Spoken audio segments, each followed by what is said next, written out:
Do not adjust your radio dial. You are tuned in to the Mark Order Podcast.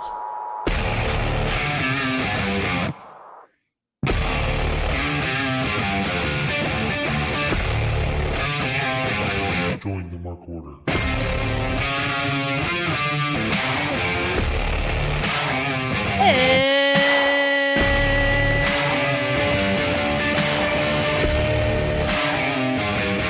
It's Wednesday nights. You know what that means. I am back. 5-time COVID champion. Here on the Mark Order Podcast. I'm with Joe, who, I gotta tell you, if you're listening in audio form, we appreciate it so much. Don't get us wrong. But you're missing out on this man's Creed shirt right now. It is incredible. It's a fantastic shirt. I can't even argue that. I'm just here to keep, to help take you higher. There are a couple of people who I can't tell if they ironically or unironically love Creed. You are on the cusp, leaning ironic, I feel like. You're correct. Okay. I'll admit that I do own one album. Which one? My Own Prison. Okay. Before I realized what they were going to become. Well, you, Bad Dude Tito, there's several people in my life that I don't know. They're on the cusp. I think leaning ironic. Some people are pretty unapologetic about their Creed love, though. But I can't subscribe. As a divorcee, I feel like it's in that divorced dad rock music, right? So That's fair. I feel like I'm kind of in that genre. So, Halfway there is close enough. I respect it.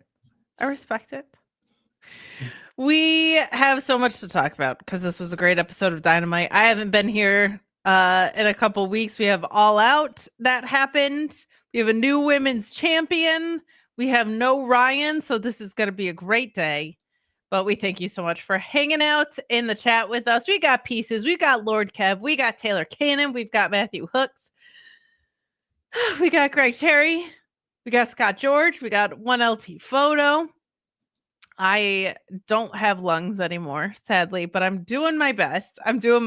But we are going to plow through this episode a little quicker than normal. No commercial break. This is being brought to you ad-free. This is a commercial-free first hour and however long this goes, because we're not doing commercials. But because of that, I will tell you, we are a part of the Shining Wizards Network. There are several shows to listen to on the Shining Wizards Network, including the flagship show, the Shining Wizards Podcast. There's other wrestling shows. There's metal shows. There's horror movie shows. There's all sorts of stuff to check out on the Shining Wizards Network. We would encourage you, if you have interest in these things, to support additional creators other than us, but mostly us. You know what I mean? I mean, we're the A show, right? We are the A show. We're a show. We're definitely that. Joe. Okay. Did you have a chance to watch the pay-per-view this weekend? I didn't. Well, that's all the time we have for today. I wasn't planning on doing this as a solo show, but here I am. Joe didn't do his homework. What were you doing? Living your life? Enjoying yourself? I was touching so much grass and Fine. Tell us what that's like, Joe. Well, you see, when you don't become a host for COVID 5 times over, you're able to go out and enjoy life and breathe the natural air through your lungs. That's what gets me COVID, is being out in the world, unfortunately. But I'm glad you enjoyed your weekend. Did you catch up at all on any of the results, any of the highlights? I did, yep. So I'm up to date on that. You know that we got a Jurassic Express reunion? I did. Big old hug that happened there. A lot of arm waving. Yep. We got some of this back. A good time. Eddie Kingston came back and had a bad match, but I don't care. It was bad. It was not good, but I don't care because Eddie Kingston's back. I think one of the bigger surprises was the return of the Bastard Pack, which I was very glad to see because he's just one of my very favorite workers. But he came back without a wet hair or a ponytail. It was very weird. That was alarming. Him and Juice Robinson need to reevaluate. Yeah, but But Juice is growing his beard back out, right? yeah. So, I mean, Yeah, the hair is going to take a while. The hair is going to take a while for Pac, but a solid pay-per-view, and we're going to talk about it in a little bit, but probably the biggest surprise update was Chris Statlander becoming your women's world champion, which I kind of had mixed feelings on how that went down, but I'm very happy for the person and the wrestler that Chris Statlander is. Like, she's been at this a long time, and she's been there from the beginning, and when the division wasn't in the best shape, she was still doing really great work. So I'm very excited to see that. The first ever world and TBS champion as well. So that's just a cool thing. We haven't had that in the women's division yet. Somebody holding both belts. So you didn't see it, but any thoughts on kind of the takeaways that we got? Well, I was not expecting Statlander to win that match. When I saw that result, I was very surprised because I didn't feel like they were building her up to win that match. Yeah, she didn't really have a claim to the throne that much, as it were. Like, she won a match to get in or whatever, but like it wasn't story driven. And because Toni Storm is so story driven, I thought whoever Toni lost to was going to be like a more extensive one-on-one program for sure.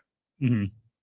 Other than that, I'm trying to think what else of the results I read that jumped out at me.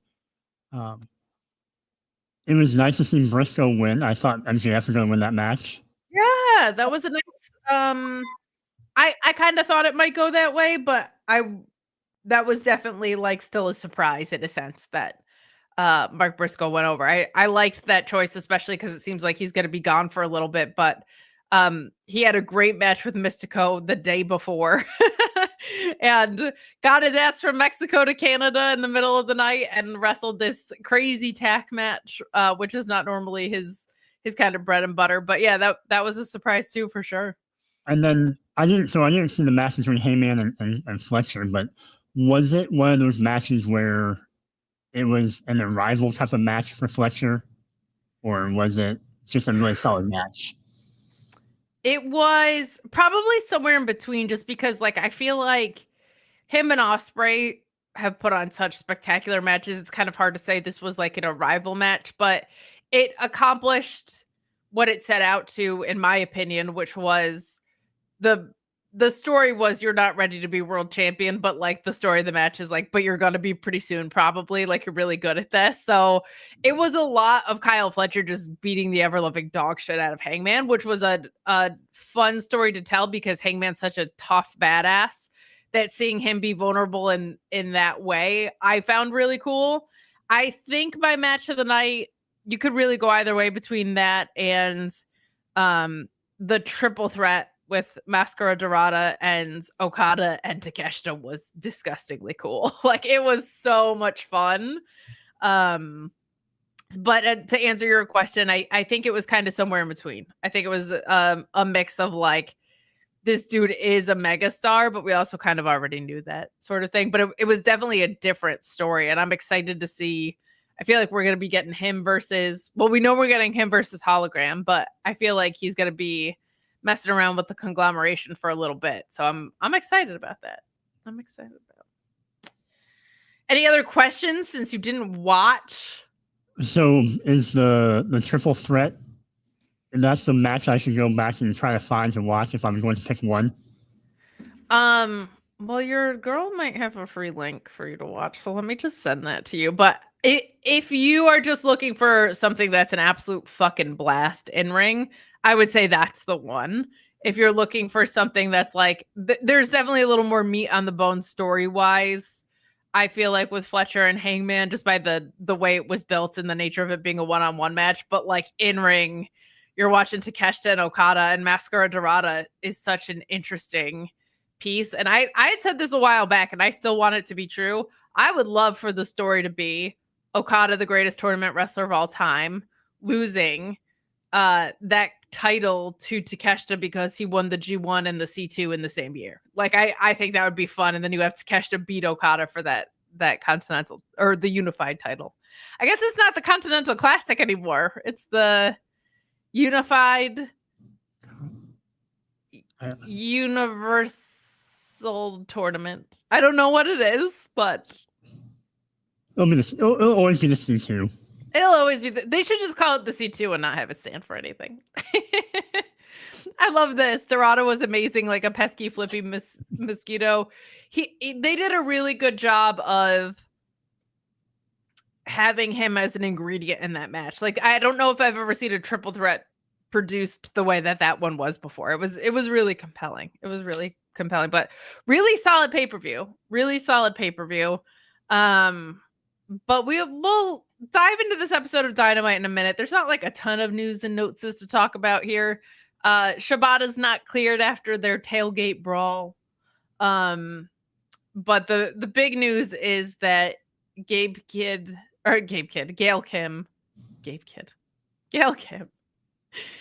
thinks Rio is small, and the internet is very upset about it. She tweeted through it, I gotta say. I also think that Riho is small, and sometimes her stuff isn't believable. Some of the stuff that Gail Kim came under fire for, though, was her kind of commenting on her appearance and her gear, and I feel like that's just never it never leads to anywhere productive. It's just not. Like, I actually am not the biggest Riho fan. I don't think anybody is too small to be a wrestler, but I think like she's not that much smaller than Mercedes, which made this matchup good, by the way. That they had was one of Riho's best, if not best. But the way Mercedes applies her offense makes it way more believable to me. That's just my opinion as a wrestling fan. But she was saying stuff like the cameraman, like these were comments she made years ago. But like the cameraman kind of like upskirting her made her uncomfortable. I was like, well, that camera angle gets used across wrestling all the time. And she is a 28-year-old woman now. So at the time was like a 25, 24-year-old woman, I think, at this point. And I feel like you just get into dangerous territory if you're like, that person is allowed to have that camera angle and that one's not. I wish they just wouldn't do that all the time. I thought it was weird when they did it with Tay Conti. I don't like her, or Tay Mello now. She was Tay Conti at the time. I don't know. I also don't think Gail Kim's a monster for saying such things, but I disagree with the weird parts about like her. She kept calling her a little girl. Like, she was in my mentions and called her a little girl. And I was like, that's the part that kind of makes me about this a little. I still have a ton of respect for Gail Kim. I don't think this makes her a monster in any way, but I was very surprised, Joe, because to be honest, I didn't know she followed me. And my account is locked. So when she popped into my replies, I was like, I don't remember her following me at all. But I don't know. Do you have any thoughts on Riho in general? Are you a Riho stan? Are you a hater? Are you somewhere in between? I'm not a hater. Hater's too strong a word. I'm not. She's not. Joe shoots on Riho. She's not my favorite. No, I to your point, she is a smaller wrestler, and a lot of her moves look that of what we talked about earlier in the chat of being a pesky mosquito, where it's kind of like you fly around, you're buzzing around, you're sitting here and there, but you're not doing any kind of lasting damage with her moves. And a lot of it hasn't been believable for me. Like, if you're going to win by a quick roll up or something quick like that, sure. But nothing she lays in is going to hurt you. And, if people have issues with her gear, I mean, she's been wearing that gear for I don't know how long now. Whether it's, inspired by a specific cultural thing. I don't know. And we can do better camera angles, to your point. Yeah. So maybe that's something we can take away from all of this is It's a great point by Jamie. It's awkward regardless of gender. It's weird when they do it on guys too. Randy Orton's gotten that treatment a few times, and I'm like, we don't need to. No, I don't need to see be investigating people's thighs and asses that close up. It's weird. It's a weird call. Tim saying, I think the biggest problem was Gail just kept tweeting through it. It's okay not to say something. Yeah, that's a big aspect of this. Like, of all people in the world, I don't think Gail Kim owes that many people an explanation. This also started with her saying that she's not a big fan of like extreme deathmatch spots, which is something I also agree with. Sorry to anybody who that offends. She did say it is an art when you get to that level, which that I think is debatable. I think if you start drawing lines that way, it gets a little bit dangerous. What I didn't like was, well, I'll say this. As someone who has been the main character of the internet for 24 hours a couple of times, it's extremely hard not to tweet through it. So I don't know if she's ever had that experience before. It's really, really, really hard for people to paint you a certain way when your comments are taken out of context or in bad faith, like just intentionally misrepresented. It's an awful feeling. Some of what people said was misrepresentative. Some people said like she hates Riho, and I'm like, Gail Kim is like 120 pounds soaking wet. Like, I don't think she's saying that. I think she's saying what she actually said, right? Which was that like the camera shot made her uncomfortable because Riho looks so tiny. And there's still things I disagree with about it, but it's very hard not to just want to explain what you meant over and over and over and again. And I will say too, like it gets you absolutely nowhere because I've done it. I did it. My account's locked for a reason. And the times that I haven't things have kind of like the storm passes on very quickly. My new conspiracy is that PWI and Andreas Hale from ESPN paid Gail Kim to tweet through it so that it would take off the heat from the PWI 500 and Andreas Hale giving the WrestlePalooza pay-per-view a C. So I think they were like, we don't want to be the main character of the internet, Gail. We will pay you to tweet through it. And she said, all right, give me the bag. I'm not employed right now. So that's my new conspiracy theory. That is a Ryan level of a conspiracy. I may have sent that as a joke to the editor of PWI, who's a wonderful man. A wonderful man. Actually, I'll keep that story for me and Kevin. Actually, he's a wonderful person though, and an ally to the highest extent of the law, I will say. Hello to Eric Frieds. Hello, Jesse Ozog. You're free from Ryan tonight. PWI. There were wrestlers from all over the world in it. Cody Rhodes was number 1. Jon Moxley was number 2. Gunther was number 3. Hanger was number 4. I forget who was number 5, but Jey Uso was 6. Swerve was 7. It was the usual suspects. Oh, Hiroki Goto was number 5. I have an issue with that. An issue. I don't personally assign a lot of emotional weight to lists. I will say my favorite wrestler did get robbed because he won the G1 and the IWGP Heavyweight Championship twice in the evaluation period. That is one of the more dominant years you could have. If you win the G1 and the world title twice, I feel like he should have probably been where Goto was. He definitely should have been ahead of Joe Hendry. And despite my biases, I think even my objective brain says if you win the G1 and the World Championship twice, like you should be in the top 10 for sure. Other than that, it's kind of you're all tweaking preferences. Like in no world, like Ospreay was number 10. In no world do I think Jey Uso is a better wrestler than Will Ospreay. Do I think he might have had a bigger 2024 to 2025? That's arguable. The Yeet craze was fucking insane. He can't hit a spear to save his goddamn life, but whatever. Like the criteria that they use is kind of kayfabe and specific to the year that they're in. So I don't really have huge issues with it. I can just make my own list if I want to make a list. I made a list of lists as a joke. I was like, to-do lists, grocery lists, Letterman's top 10s, Listerine. I had a huge list of lists going. Which list was number one on your list? Grocery. Uh-huh. Then to do. I know your Kiss being on my list from Hall & Oates was on there. Listerine was on there.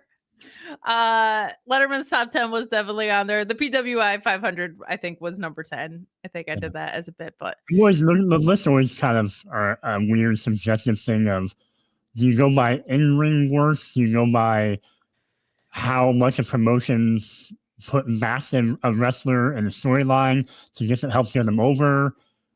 I mean, there's so many weird factors beyond the actual in-ring stuff that I don't know. I look at these like, matches and things like that, not necessarily like how much social media or, global recognition did you gain this year from developing a catchphrase, or how much merchandise did you sell? Sure.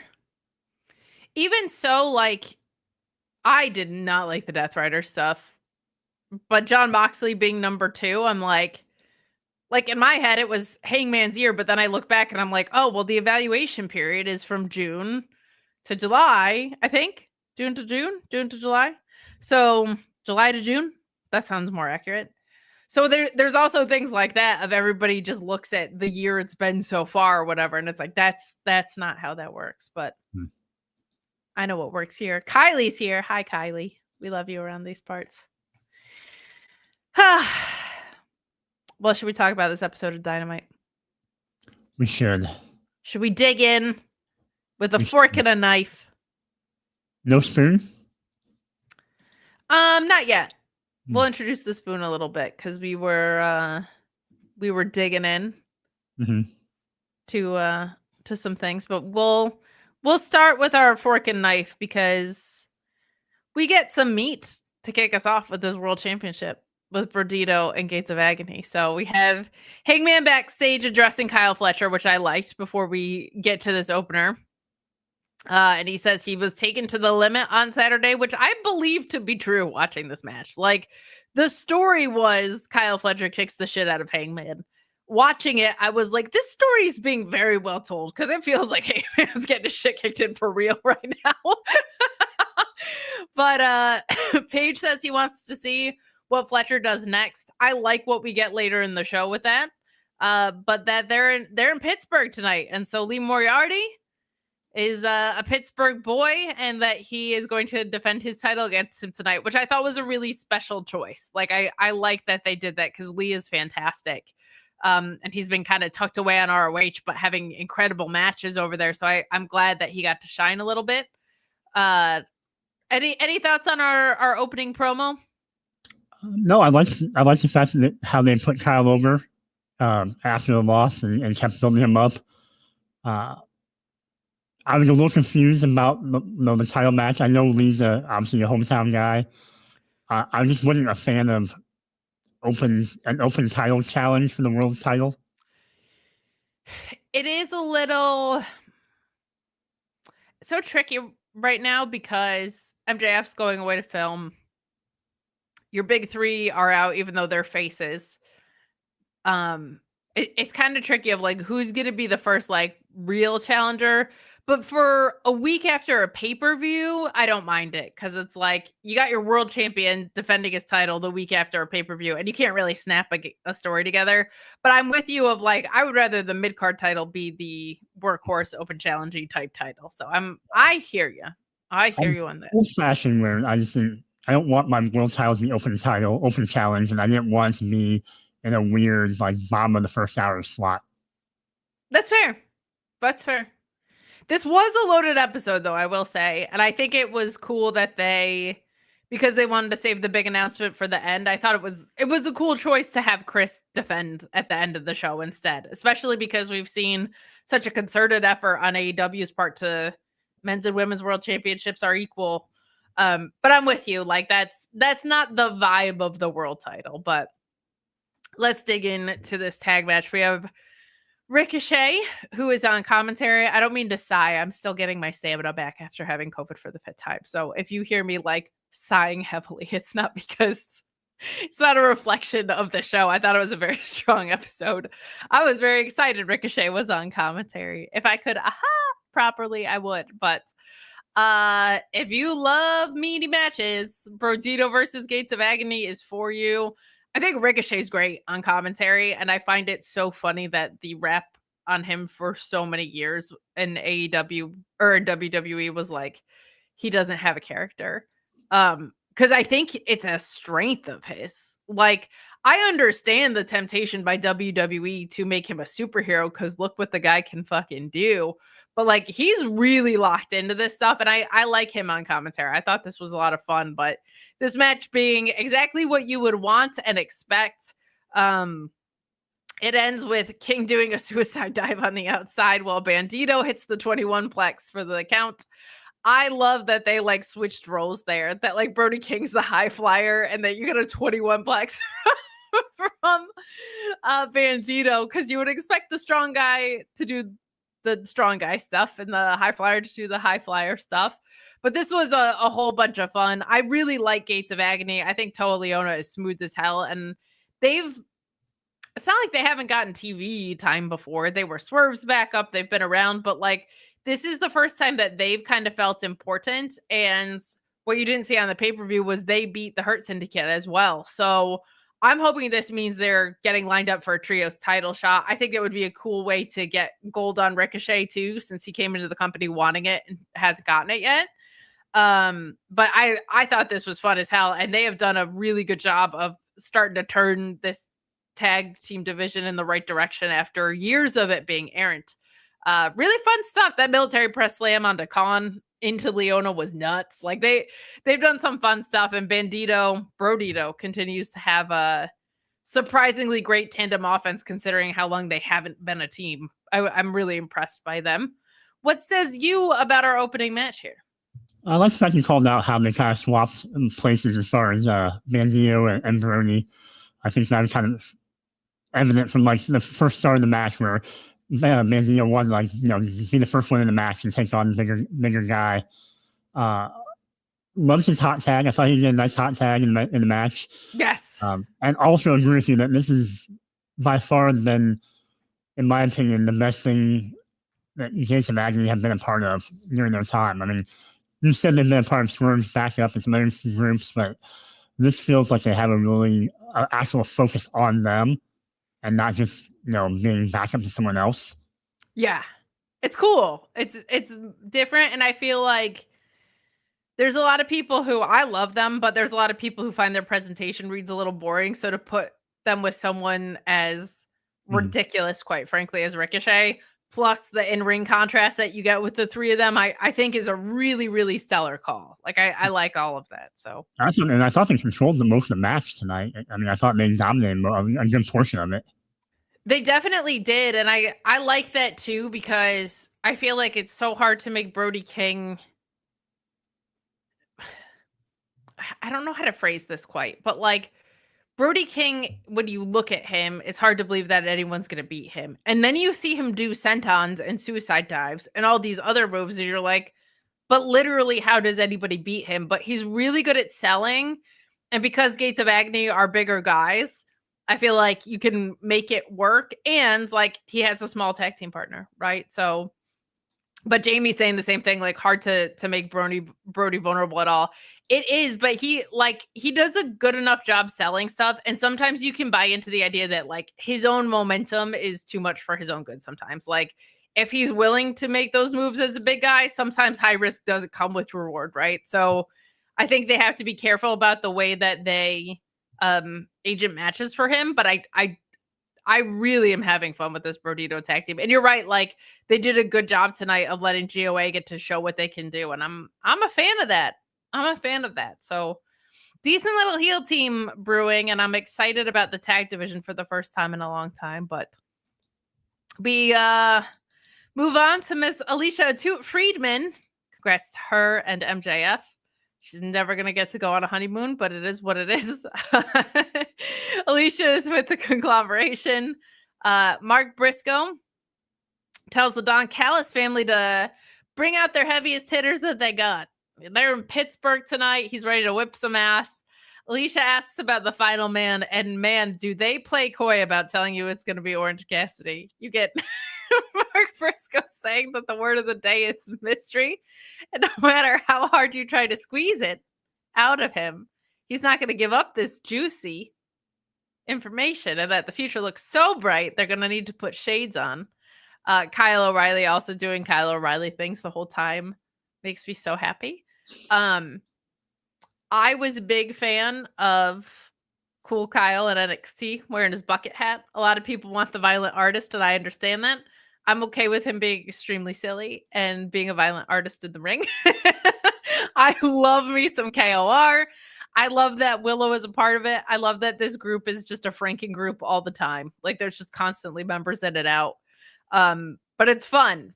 It's fun. And you know what? Let's cut to the chase. Let's loop that promo in with this Orange Cassidy return that we get later. Don Callis says that he's a great painter and he unveils his previous masterpieces, which are Mel Coleman originals. Thank you very much. And he says he has another masterpiece he's going to unveil today. Surprise, surprise, under the curtain is Orange Cassidy walking through a 6-foot painting with his new Titantron, which has just like error messages in different languages. It's so funny. I obviously knew Orange Cassidy was coming back. They basically told us. But I like that they threw in a little twist like this. This was a cute way to go about things. He genuinely looked excited to be there. Before we get into the match, let's talk about that promo and this segment that preceded the match. How do you feel about the Orange Cassidy return here? I think it's needed because we have some of the guys on the shelf are out right now with Ospreay and some others. So to get another guy like that back into the fold is a nice boost. Yeah.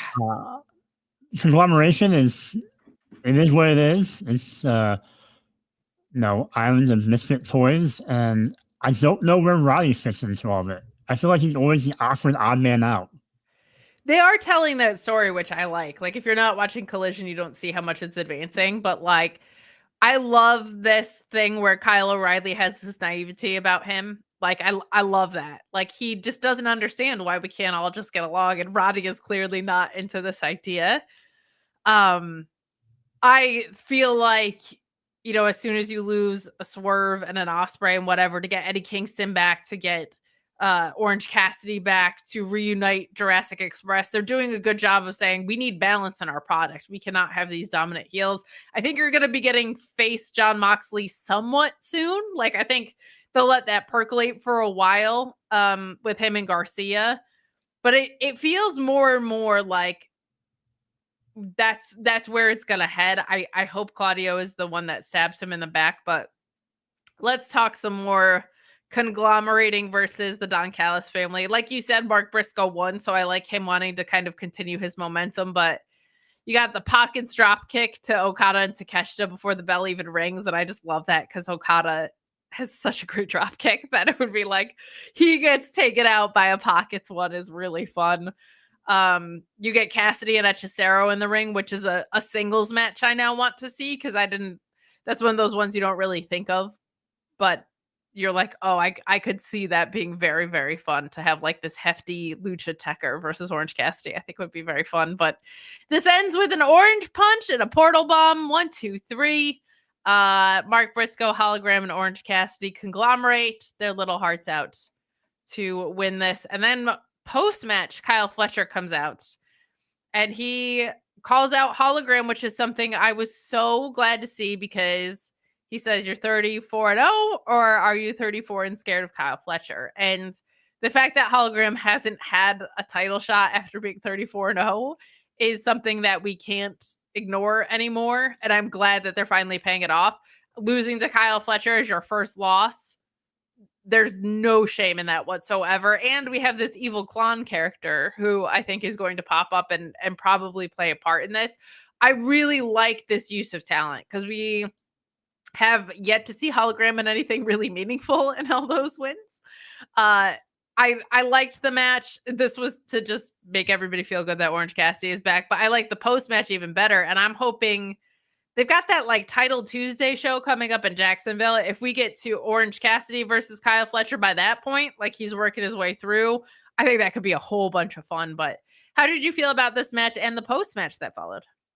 Fun little match. Like you said, it's really just a feel good moment to see Orange back in the ring.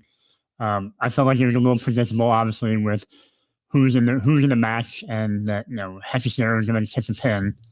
I thought maybe Orange would get the pin, but seeing what they did at the end of the match, it all made sense to build hologram up. I didn't know we count tag matches and trios matches on your singles record. I mean, I get your 34-0, but you have a lot of mixed tag, and you have a lot of tag matches and multiple man tag matches. So, but it's a good way for him to lose to Kyle, like you said. You're losing to a guy who is just wrestling for the world title, and you're probably going to have shenanigans with the clone. So you need to lose the match, you need to be protected, and you can go off and have a feud with yourself. Go feud yourself, as they say. Some good stuff there. I was really glad because I was looking at this like my card, my notes from this card and these matches, and I didn't know what I wanted to talk about first. And there was so much meaning in a lot of what happened tonight. Like the big announcement of the tag titles, Chris, we get a world title defense. Like this was a pretty loaded show for a follow-up to a pay-per-view. And a lot of times those shows suffer because everybody's injured with AEW because they just go so fucking crazy on pay-per-views. And B, like everybody's just, the people that can are just beat up, and you're kind of opening this new can of worms for stories. So I was glad how substantive this was. And on top of that, like, it's always such a blessing and a curse when you have a bunch of new champions at the same time, because you have Chris Statlander, you have Hangman, who's still newer in his reign. You have Kyle Fletcher, who, after winning the TBS title, mostly went into a world title picture. So you kind of are early in these runs. You have newer tag champions, not brand new. But it's a pretty fresh slate of champions, and I feel like they did a good job so far of like things feeling important. That's something I like to see on my TV shows. But Trey saying hi. Hello. Nice to see you here. Jamie corrected me before too. I should have said the protostar, Kyle Fletcher. Yo soy hechicero. We got a video package narrated by Jack Perry, who is so back, saying the things that we love most can be lost. Dreams can turn into nightmares. But we see the footage of Perry reviving Luchasaurus again, which I saw someone ask, like, does that mean that Jack Perry cured his pneumonia in kayfabe? But Jurassic Express will be on the big 6-year anniversary show next week, which will be a nice, like, nostalgia-y, but also present moment. I'll say this, like, I was doing some social media stuff for Fightful this weekend. The clip of that picked up more traction than most stuff. It was like that and Beth Phoenix return were the two clips that everybody was the most excited about, which was, I didn't expect that. I wasn't surprised people were excited, but I was surprised they were that excited, which is great. Any thoughts on this video package? Are you happy to see Luke Perry's son always back in action? I was a little. I love a good nostalgia thing, like it's been 5 years. We're in the 5-year anniversary. It's nice to have them come back together. With Luchasaurus wasn't really doing much. Now that the whole patriarchy thing kind of out in the wind with Nick Wayne's injury, and it gives Jack Perry something to do. It was an interesting way to turn them both face again really quick. Yes. It's a stark turnaround from what Jack Perry was doing when he left. And I don't know how you explain it other than his little promo, but I don't know if that's enough of a justification for me. But yeah, I think I'm somewhere in between where I need a little more than we got today, but I don't need a huge, like, big overarching creative effort. Like, I'm everybody that he was aligned with are different people now. So I don't need him like, wait, but you abandoned your friends and whatever. Like, I liked that the Young Bucks in BTE said, who's even in the Elite anymore? Like, is it just us now? I don't know. So I'm kind of fine with moving past it as long as we get some sort of context for it, which I'm thinking for the 6-year anniversary show, we probably will. But oh my God, Claudio finally won a match. He's like my favorite, and this was meaty deliciousness between him and Will Hobbs. This was I thought a really fun match. I loved watching this. I love watching Claudio work. Like, it never gets old. Seeing what he can do. That gut wrench suplex from him is ridiculous. Like, he does so many things right in the ring. I really hope that he gets a massive payoff. It is the one to turn on Moxley, like when that falls apart, because he's been taking a lot of losses. He's been kind of lost in the vision of all this. I think there's something super fun if he takes Wheeler Yuta with him and you have Mox and Danny Garcia on different sides. It's like both the fathers took their sons with them a little bit. I feel like I love heel dickhead Claudio, like espresso drinking asshole Claudio. I love that character so much, and I like him as a heel a lot, and I feel like it could be really productive, and somebody should get some sort of payoff from the Death Riders angle, in addition to Hangman winning the title. So that's where I hope it's going, but I like Claudio getting the win here. I thought this match was a ton of fun because they're like both different types of insanely strong in a way. Like, they move a lot differently considering their strength. So I had a blast watching this. I don't know about you, but meaty tag match to open. Meat match here too. It's funny you say that because, like, in my notes, I made a note of this was a very much a hamburger helper of a meat match. It was. And from a person who grew up watching a lot of wrestling in the mid to late 80s into the 90s, it felt very much like one of those kind of matches where it's just a lot of big power moves, a lot of slams, a lot of backdrops, a lot of, gut wrench suplexes, just, fundamental old school power moves. So I enjoyed every minute of it. I could watch him wrestle, best out of 7. And yeah, I think having Pac show up and help kind of give Claudio wins nice. Him and his weird haircut. But yeah. It was nice to have Pac back here. And it followed, like, we had this absolutely monster lariat from Hobbs and he pulls down the straps, and then Pac shows up as like a nice sequence of events to happen, because it felt like Hobbs was genuinely ready to put this thing away, as opposed to like, and then who showed up? Like, I like that Pac was opportunistic about his return here as well. So some fun stuff. And then post-match, you get Samoa Joe running down to run him off. And Hangman also coming in to help make the save here. So some good stuff. I would like to see more Will Hobbs in singles action, I think. But this was fun. This was a loaded episode. This was a really loaded episode. And that moves us, wow, close to the end already. We do get this incredible MJF promo. I thought it was incredible, at least. I love the run that he's been on, and he loses to Mystico and he loses to Mark Briscoe back to back. And he says, ever since I lost my title, I've been playing MJF. I haven't really been MJF, and I'm disgusted at who I've come back to be.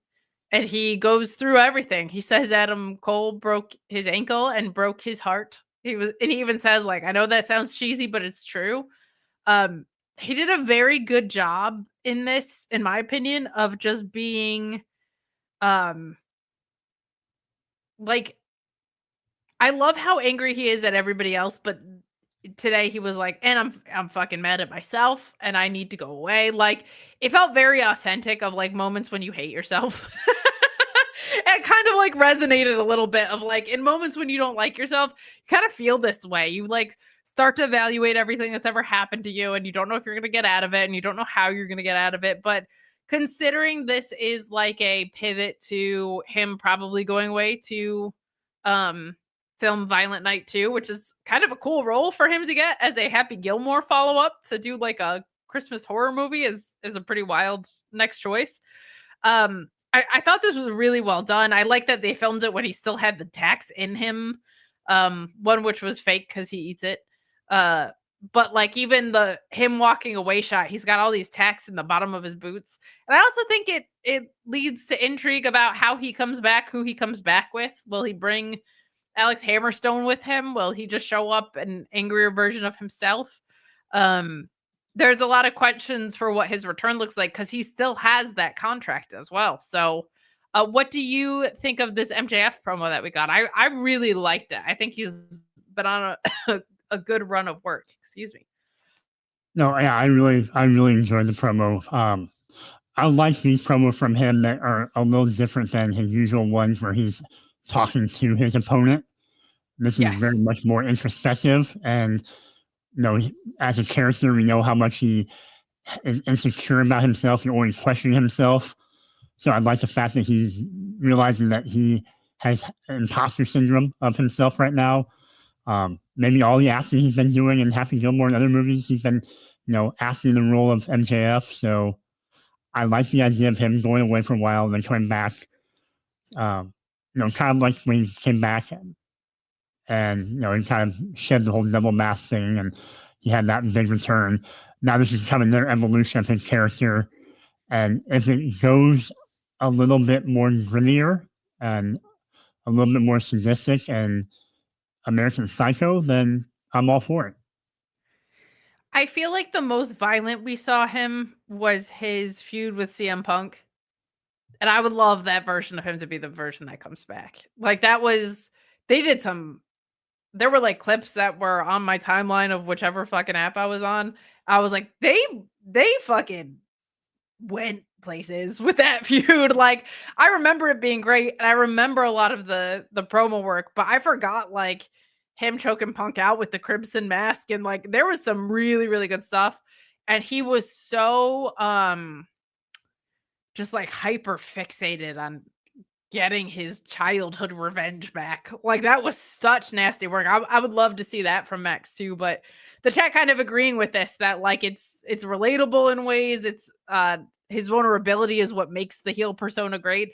I like that this is not like we're in a city and you're all fat and smell bad and your sports teams suck. Like I appreciate that stuff from Max, but when it's contrasted with deeper layers from stuff, he's in his bag. That's my take on it. And also a great use of two MJF losses, right? Like he lost to the biggest star in Mexico right now. That match was incredible. That was like an 80s match. Like the heat was nuts. He has a different connection with the crowd as a heel in Mexico. It's just nuts. And then the Briscoe one was very much like I'm going away for a while. He's this like everyman babyface that everyone loves. He can pull off this ultra violent stuff. If I'm going to go out on a note, like him losing in a match that is a Mark Briscoe type match, I feel like is a great way to protect him. This is some bullshit I've been on, is what protected losses mean. Because I'm so sick of it meaning, well, it's behind the ref's back and it's, oh, he got missed it. Like, I like protected losses that are just somebody else being smarter, or like one of my favorite match finishes ever was so simple. Danielson locks in the omoplata on Dax Harwood, and Dax can't find the ropes because the omoplata's locked in and it's over his fucking eyes. And so he's reaching for the ropes and he has no choice to tap because he can't do anything. So simple. Like, I don't feel like we go so far into what that means. And I feel like MJF losing a monster tack and tables match is fine because that's not his wrestling match. Like, that's Mark Briscoe's wrestling match. So yeah, I'll take those protected losses over a distraction or a flash roll up. Give me a little, like I said, give me some more layers to it. Yeah, and a lot of people felt like the Hangman match was overproduced. So seeing these less produced ones back-to-back nights, beautiful. Take it all day. You know what else I'll take, Joe? Finally getting AEW women's tag titles. Oh, I was going to say the cure for COVID. Okay. I mean, honestly, I really want these tag titles. If we could prioritize cure for COVID over that, I would take it for selfish and unselfish reasons. That's just for the betterment of the world. But if I can't have that, I will take the announcement that we got tonight. We have Tony Khan saying that he feels like AEW has had a very strong 2025, that he's proud of the work that's gone into the women's division. And he's announces that there are finally AEW Women's World Tag Titles, and he throws it to Renee, who unveils them, and I think they look great. I liked the look of these a lot, especially for tag ones. I feel like you could have a little more personality, but I'm a big believer that your world title belt should be gold. So the fact that there was gold with color under, like, that's a look that I like. So I'm a big fan of that. And sounds like there's going to be a tournament, but we don't have brackets announced. I thought for sure we were going to get Britt Baker showing up here, but we did not. So I'm guessing that they're really just going to not use her. But I'm intrigued by this, especially with Tony losing, because my wrestling lizard conspiracy brain went off. I think it's time for Mercedes to start losing some belts. Tony just lost hers. Does Mercedes' downfall turn into her and Toni Storm tagging to win the women's tag belts? The two biggest stars, arguably in the entire company, certainly in the women's division. I don't think so, because I don't think the timing's right. And I think if Mercedes wins those belts, maybe there's another free agent in about 8 months that they might be going after with that. I think Bailey is someone that they could realistically target as a free agent. And I also think it would be good to give it to other people. Now, we do have this Willow thing that we're going to talk about in this, because FTR talks a bunch of shit about Adam Copeland and Beth Phoenix. Adam Copeland and Christian have a moment backstage where they're like, man, that match was what it was. And Cope says, I got to go away because this is, again, my family's involved in this. And Christian says, I don't have a family anymore. Go protect yours. And Cope says, you got a family. Your family's my family. What he doesn't say is, I'm actually going to film this Percy Jackson show that I'm a part of, which I think is what's happening. But after FTR talks all the shit about Beth and Cope and Christian, Willow comes out and she's like, hold on. Beth Phoenix is a trailblazer. That's my girl. She's why people like me got into wrestling, which I think means babes with the power. I feel like Beth Phoenix is the one that kind of spearheaded a lot of that. So I'm wondering if they're going to be like a tag team in this tournament, because we got Chris is preoccupied here.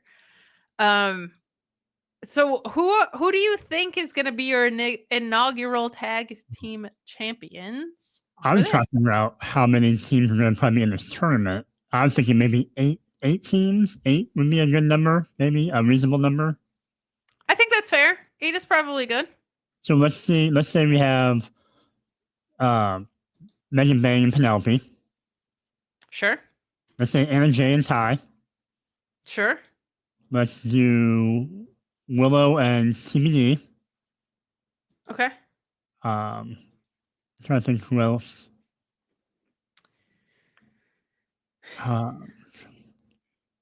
The streets are saying Deanna and Taya, and by the streets I mean Deanna saying that. Julia and I don't Scott. know what Thunder Rosa's deal is, because I feel like you could actually do Thunder and Deanna very easily, but I think she's still injured. Julia and Sky. Yeah, I'm trying to think if it would be a heel or a heel or a face team. Tony and Mina is a good shout. We have face tag team champion, kind of, for the men. So maybe heels win the inaugural ones. Renegade Twins is a great shout, because they're actually a tag team. They are. I mean, it would be really interesting if you just gave it to Willow and Beth. I don't hate that as like an incoming thing for for Beth to have an immediate legacy and Willow to immediately be a champion doesn't suck. Anna and Ty is a good shout too, because they have been here for a long time and they've been a duo for a long time. They were a tag team before belts existed in a division. Athena and Mercedes having an interesting Twitter exchange. I mean, it's so tempting to put Mercedes in it because she has 9 belts and she's so close to that Ultimo Guerrero situation. But I feel like it gets crowded, and the point of this is to help other people along. If they lost earlier, that could be fun. Like if she's on the other side of Tony and Mina, that could be very fun. And I was thinking it's like Athena, like wouldn't Athena and Billy be in it together? Even though I know Athena's, they're both doing a lot of single things right now. But they are, well, and it's tricky too, because I think Fightful reported. I should know this, but I'm pretty sure Fightful reported that like Athena's taking some in-ring time off.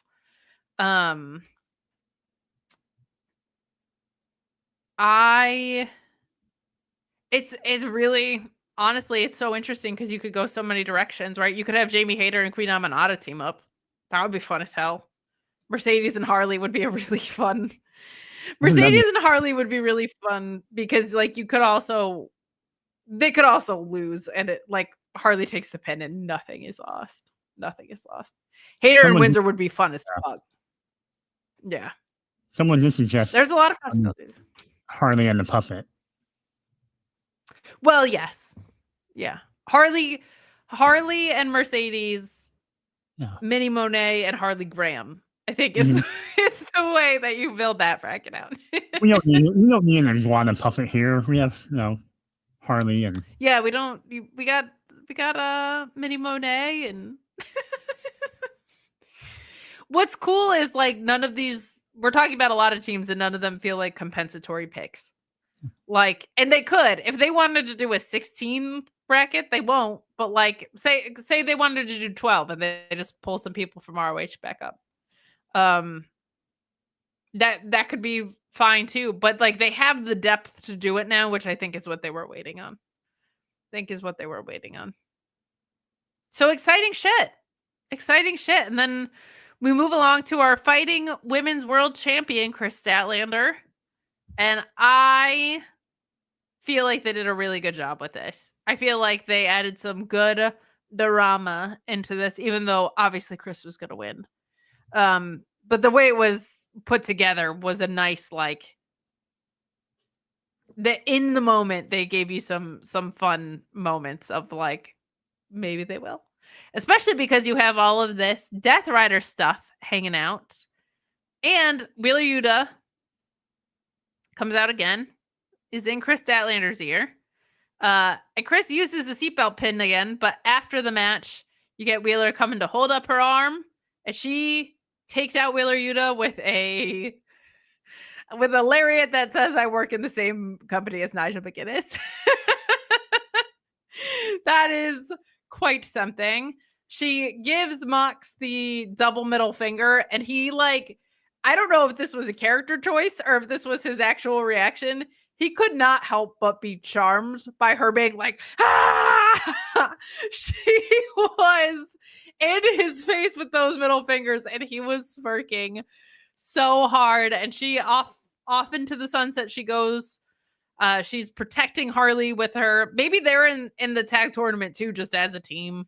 That loses earlier on, but Darby challenges Moxley to an I Quit match after all of this, as he is wielding fire, as Darby Allin just tends to do from time to time.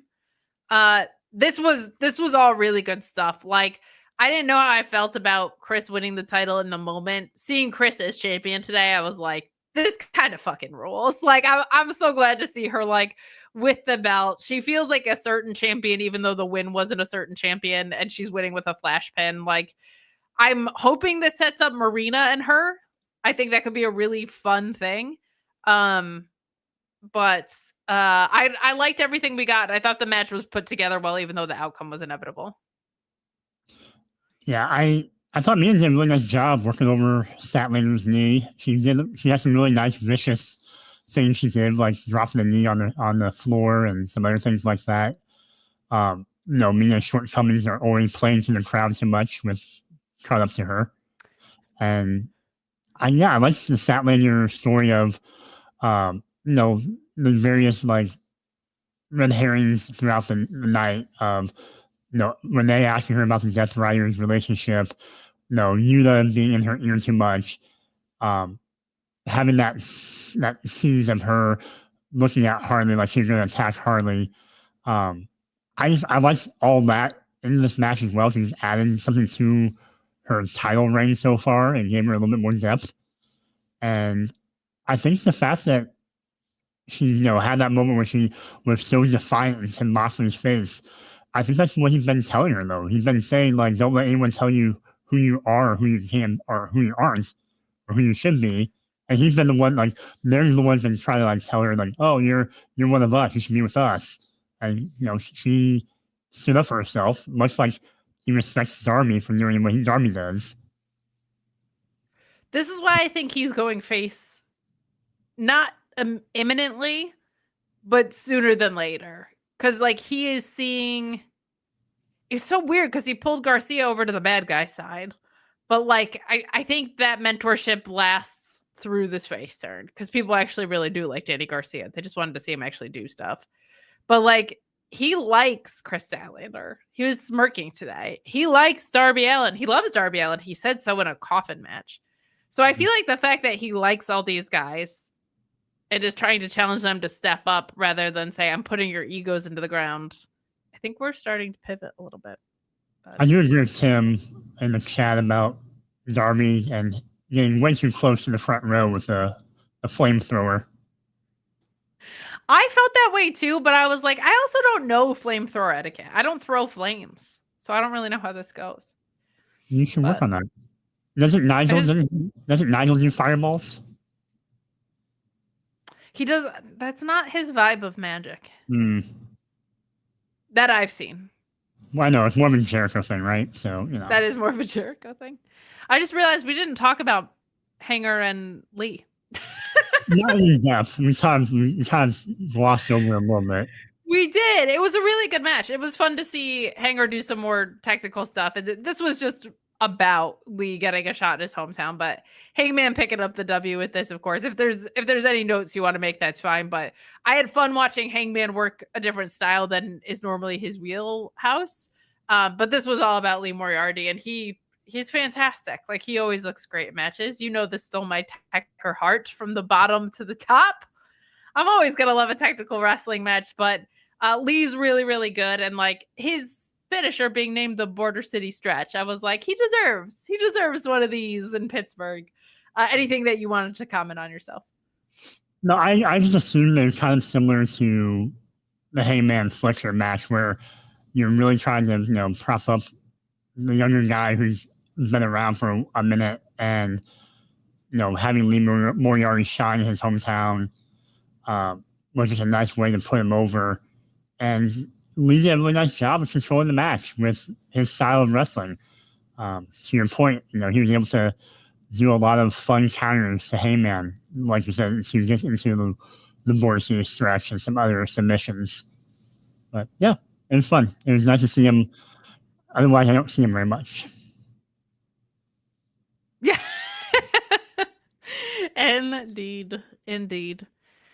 Well, that wraps us up here at the Mark Order Podcast. It goes so much faster when Ryan's not here. It goes even faster when we decide not to play commercials and we zip through things like this. But I overall thought tonight was a really fun episode. Like this was pretty chock full of a lot. And the big announcement about the women's tag titles absolutely rules. Like, this roster has beyond earned it. And I'm thrilled. I'm thrilled by that. But any closing thoughts? And in closing, where can the good people find you? Closing thoughts is, I agree. I thought it was going to be a lighter show after the pay-per-view, but there weren't that many talk segments. There's a lot of action. And it was nice to have some big announcements that were actually a big announcement. Yes, that's true. We didn't get like a bait and switch important announcement, which I like. On a scale of like 1 to Creed, where does this rate? A scale of Did it 1 take you higher? You know, To a place where blind will see. took me higher. It was above 1. Okay. I'm trying to think of other free song references. What if I said 3.5 out of 4? Okay. Is there anything we can do to hold you now? Ooh. And that you're not 6 stars from the edge? I'm thinking. Maybe 3.5 stars ain't so far down, you know? Home now. Oh, wow. It's time to go home. We only did an hour tonight, but it was the longest hour of your life just then. Joe, I just feel like tonight was great, but there's something missing in my life, and it's not just lung capacity.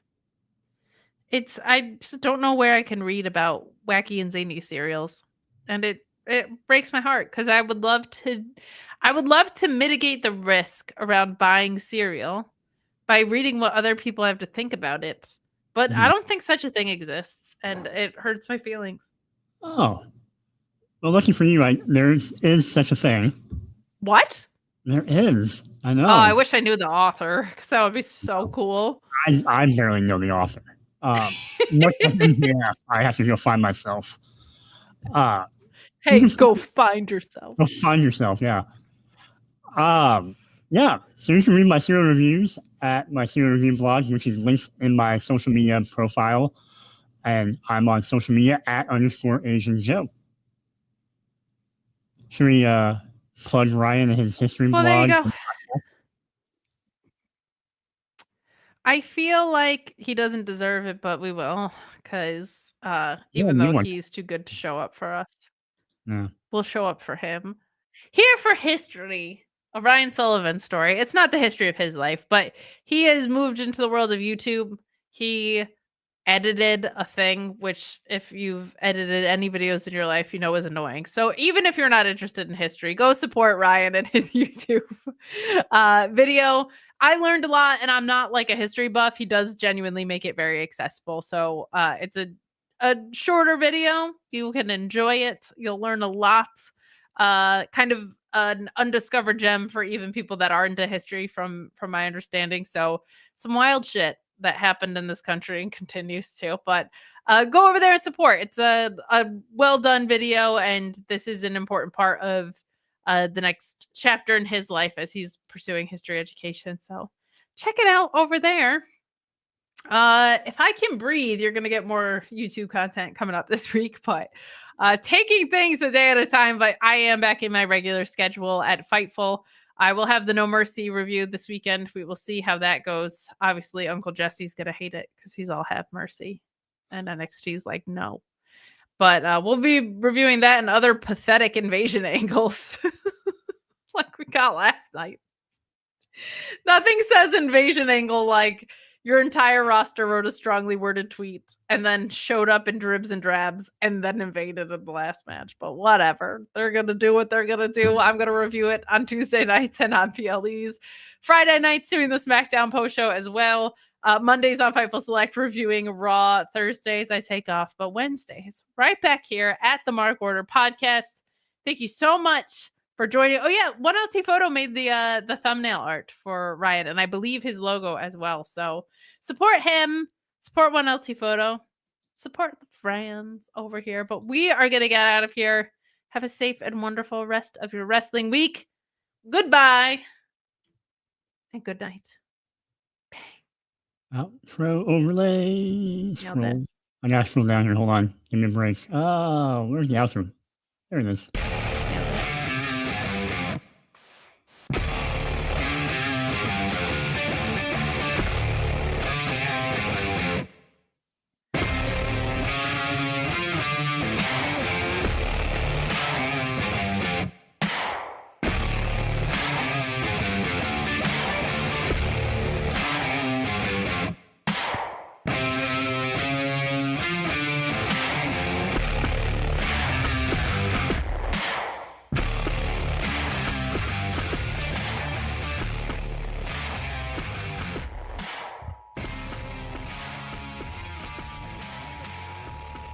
This concludes the Mark Order podcast. We now return you to your regularly scheduled programming. Join the Mark Order.